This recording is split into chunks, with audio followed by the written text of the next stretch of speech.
The topic for this video is the duties of citizens. So let us begin with a small introduction. So rights and responsibilities are said to be the two sides of a coin and go hand in all societies. The citizens of India enjoy certain rights by virtue of the citizenship, but they are also obligated to discharge certain duties. A responsible citizen should know his duties and adhere to them voluntarily. Every citizen must obey its laws.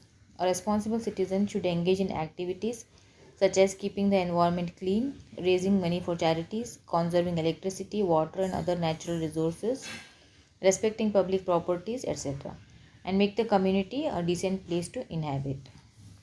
So, uh, the rights and responsibilities always go hand in hand.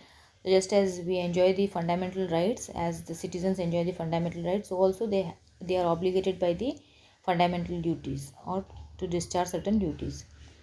So let us have a look at the fundamental duties in India.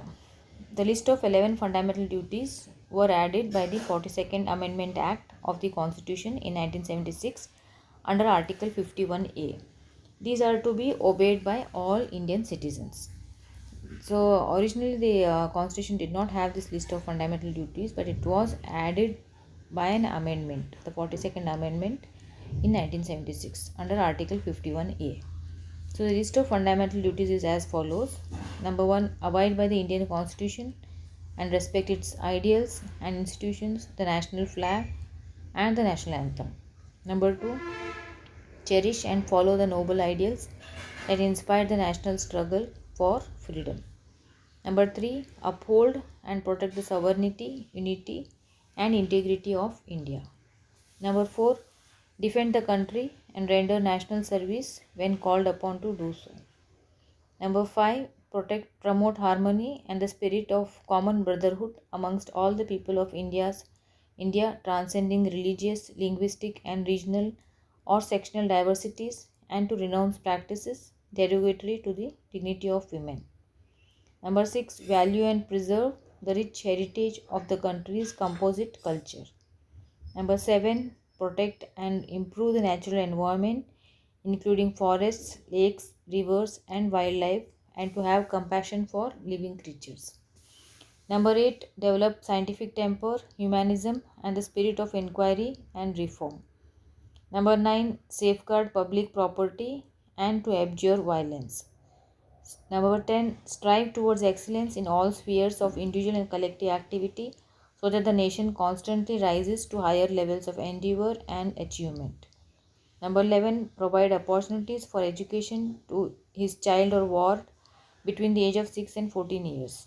This duty was added by the 86th Constitutional Amendment Act 2002.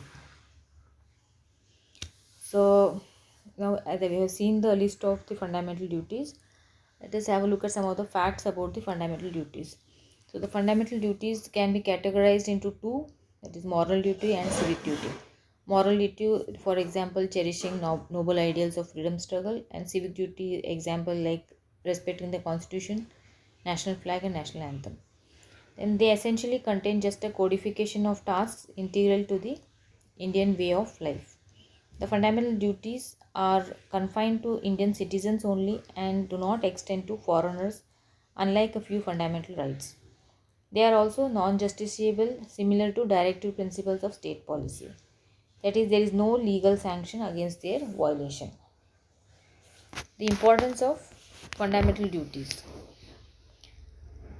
So, let us have a look at why fundamental duties are so important. Number 1, they remind Indian citizens of their duty towards the society, fellow citizens, and the nation. Number 2, they warn citizens against anti-national and anti-social activities. Number 3, they inspire citizens and promote a sense of discipline and commitment among them. Number 4, they help the courts in examining and determining the constitutional validity of a law. So, many people have criticized the fundamental duties also, and let us have a look at some of the ways in what criticism has been faced by the fundamental duties. The fundamental duties mentioned in Part 4A of the Constitution have been criticized on the following grounds. Number 1, they have been described by the critics as a code of moral precepts due to their non-justiciable character. Their inclusion in the constitution were described by the critics as superfluous. Because they have been made non-justiciable, so some of the critics have criticized it and described it as superfluous. So secondly, some of the duties are vague, ambiguous and difficult to be understood by the common man. So some of the duties are not very clear.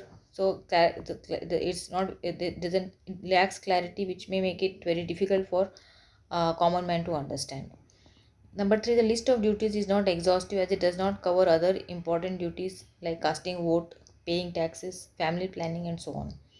The duty to pay taxes was recommended by the Swaran Singh Committee. So, the critics also say that it is not exhaustive as it does not include important duties like casting vote, paying taxes, family planning.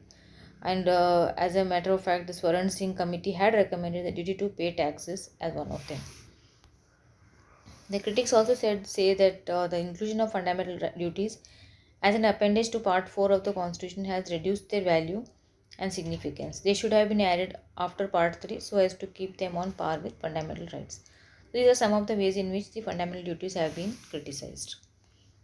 So these are the references for the preparation of this video, and you can go through these references for a better understanding of the topic. Thank you.